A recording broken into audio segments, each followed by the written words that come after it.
Chelsea, I know you're expecting to do this Fringy Mini, but I actually found a recent news story that is an update on one of the Fringy Minis that you did that I think we should get talking about. Okay, are you talking about it or am I? I can talk about it. Okay, good. Mostly because you I haven't didn't- seen the news story, I assume. Okay, good.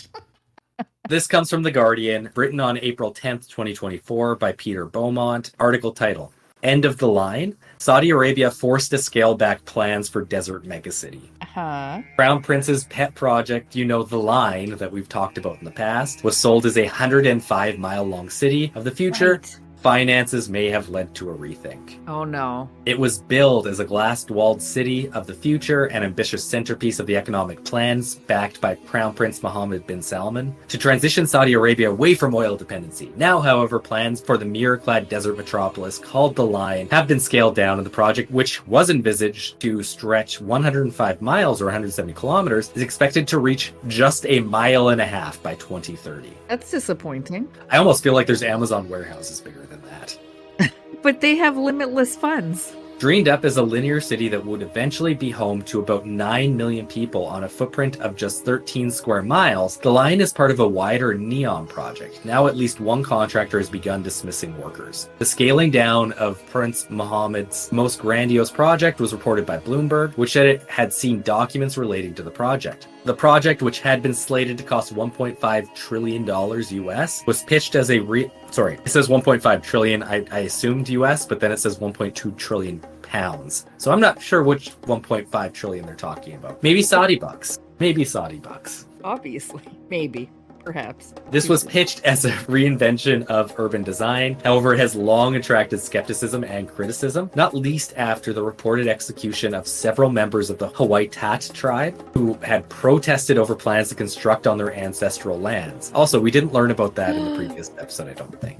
We did not know. Then there were reports of Prince Mohammed's changing vision for the project, budget overspends, and an ever-changing roster of key staff, with some who have worked on the project describing it as untethered from reality. Yike. According to Bloomberg, the scaling back of The Line comes as the overall NEOM budget for 2024 has yet to be approved by Saudi Arabia's sovereign wealth fund amid declining cash reserves. Promotional presentations had suggested something out of the science fiction novel running inland into Tabuk province from the mouth of the Gulf of Aqaba, where it enters the Red Sea. A few hundred meters wide, the linear city had been sold as the future of accessible urban planning, with amenities for residents within close walking distance to accommodations and districts connected by one of the world's fastest trains. Promotional material described The Line in almost mystical terms, a cognitive city and a civilization revolution where amenities would be provided by AI. Prince Mohammed, who has long been accused of involvement in killing of the Washington Post journalist Jamal Khashoggi in Istanbul in 2018, had described the city project as tackling the challenges facing humanity in urban life today, to shine a light on alternative ways to live. Not everyone, however, has been convinced by the prince's glossy prospectus. Writing in the New York Times in 2021, at the time, NEOM released a video describing the prospect of living between the city's silvered walls. The U.S. journalist and author Robert Worth said, quote, "To watch the Crown Prince's promotional video is to be immersed in a distinctly Saudi form of arrogance, blending religious triumphalism and royal grandiosity," end quote, and hubris too, apparently. That's the end of the article, so it looks like The Line is not going to be anywhere near as fancy as they talked about, and also there was some definitely issues with the inhabitants of the land that The Line was supposed to go over,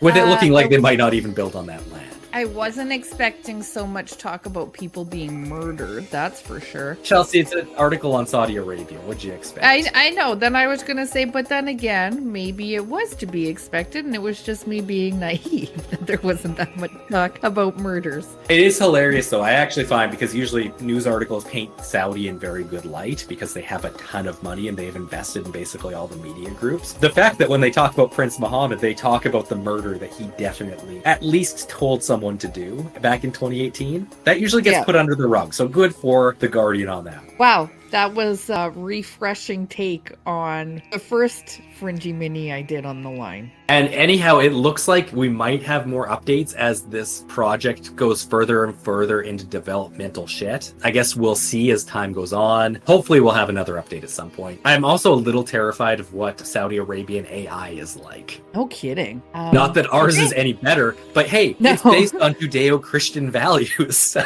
it's good for our army, apparently. Wow, I'm a little bit taken aback by that. But in any event, I think, hey, we'll see you in 48 hours, whatever technology deems to be 48 hours from now. So whatever your phone says, that's 48 hours. We'll see you then. yeah, it keeps track of it, pretty sure. Goodbye.